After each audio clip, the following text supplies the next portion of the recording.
Oh, let's see where we are. So I have the hubs off and the bearings are all out of the housings. And I've taken two of the housings, they were quite corroded and rusty.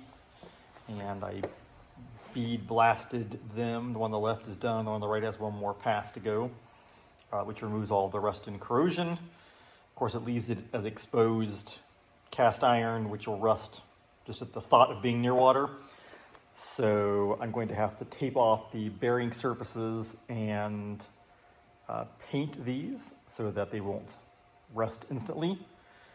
I have the hubs themselves. I guess those are the hub housings really that I pulled off, and they're reasonably dirty and corroded. The two front ones I have cleaned up and blasted, and again this exposes sort of bare metal, so these are going to rust very quickly. And so on these at least I will paint the exposed surfaces that are not machine surfaces. I was debating if maybe I could take this entire part and zinc coat it, because the zinc coating is, when you do zinc coating, it's relatively small, 5 or 6 microns thick, so it wouldn't make a particularly big difference on the machine bearing surface, I don't think. But I need to think about that a little bit and see if that's going to be worth doing.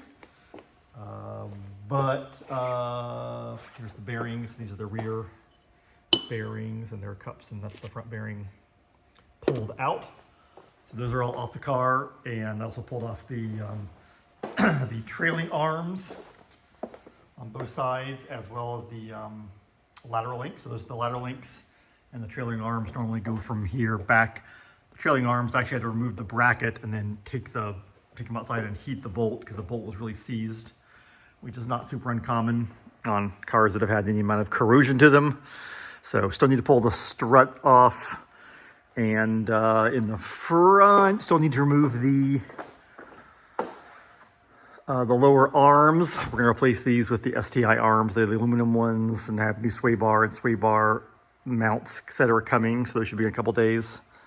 And then we are getting close to being able to start to reassemble all of those pieces. I do have the backing plates for the rear brakes that need to be cleaned. I'm going to sandblast those and repaint them so they won't corrode and they'll look nice.